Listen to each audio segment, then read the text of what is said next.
By the summer of 1982, Catherine Jelly couldn't take any more of Joseph's unkind behavior. Whatever had happened with Gina Sprague had certainly been a nasty bit of business. Joseph wouldn't learn. However, his appetite for women has insatiable, or he couldn't simply fill whatever emptiness he felt in his heart. Looking back at it now, it seems he may have been inflicting his own pain on Catherine to make her identify with him. So lonely and marginalized that he felt in the family. Whatever his hidden motivation, and maybe even he didn't understand it, Catherine suspected he was having another affair. One day, after a series of hang ups, when she answered the phone, there would be no one near the other end. Catherine walked into the kitchen to tell Joseph that she was leaving the estate to go shopping. He kissed her goodbye on top of the head. As she walked down the driveway, the telephone rang again, just as she expected it might. She calmly walked into the guest house and once there took a deep breath and picked up the extension. She listened in as Joseph spoke to the woman with whom he was apparently having a romantic relationship. He sounded sweet, happy. Catherine later recalled her heart tightening in her chest. She felt unsteady and breathless, as if she had been punched in the stomach. Once the conversation was over, Catherine's steps carried her down the driveway and back through the front door of her room. She found Joseph in the living room, his feet up on the couch as if he didn't hadn't care in the world. Holding him with her eyes for a moment, she couldn't believe as she related tell it. And he would do this to her again. She cleared her throat loudly. Oh, hi, Kate. I thought you were gone, he said, springing up his feet. I'll just bet you did, she responded. I heard a conversation with your little girlfriend, she remarked, spitting out the words. You bastard, you. Then she let him have it. She pummeled him with her fist. She pulled his hair, she threw a vase at him. When he had ducked, she lunged for him again. There was no stopping her. I don't want you anymore, Joseph, she screamed at him. I don't need you anymore. I want you to get out of this house. You're nothing to me now. Joseph was floored, at least for a moment. Okay, okay, he said, his hands up in defense. Not even going to give me a chance to explain, huh? He asked. Now his tone was even, well controlled. It seemed if he was trying to act unconcerned. How upsetting Catherine would later say for him to act if he didn't have enough invested in the moment to be troubled by it. Does it anything ever get to you? She asked angrily. Of course, she said sadly. You did, Katie, when I first fell in love with you. Get out! As she turned to walk As he turned to walk out of the room, a shaking Catherine Jackson grabbed a silver photograph of the two of them from a table and hurled it to the floor with everything she had in her.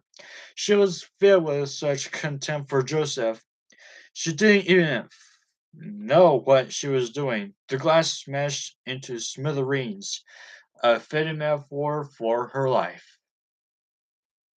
The next day, August 19th, 1982, Catherine quietly filed for divorce.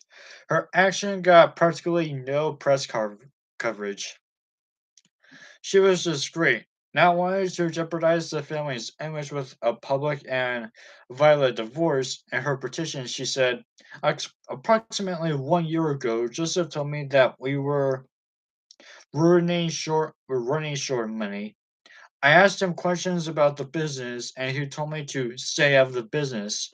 I am informed and believe that within the last year, Joseph has spent in excess of $50,000, no, $50,000 on a young woman and has purchased for her parcelings of real property from our community funds. I am fearful that unless restrained by an order of his court, Joseph will continue to dissipate community funds and transfer community funds in jeopardy of my community property rights.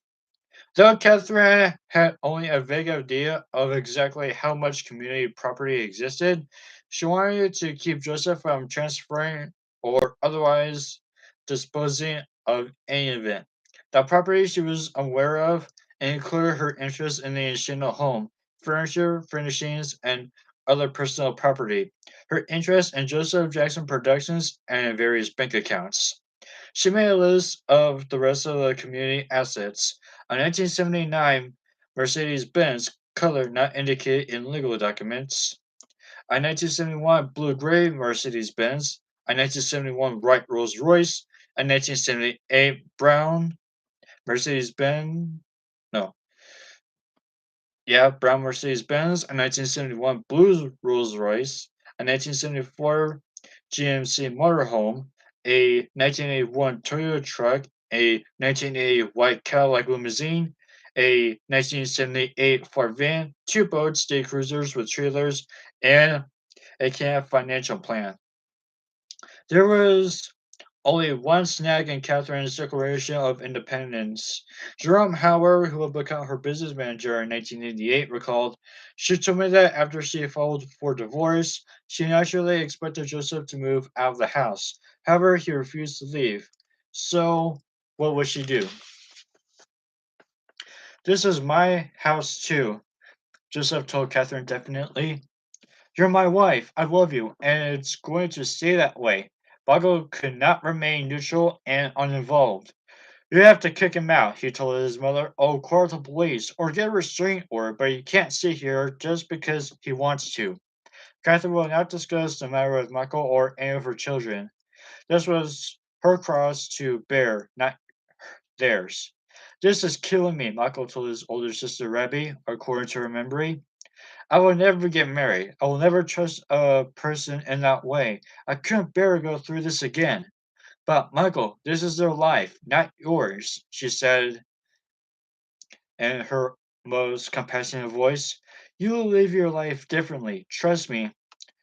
"But how do you know that?" Michael asked, his eyes red from crying. "Mother never planned any of this for herself, did she?" No, she didn't," Rebbe said, embracing him.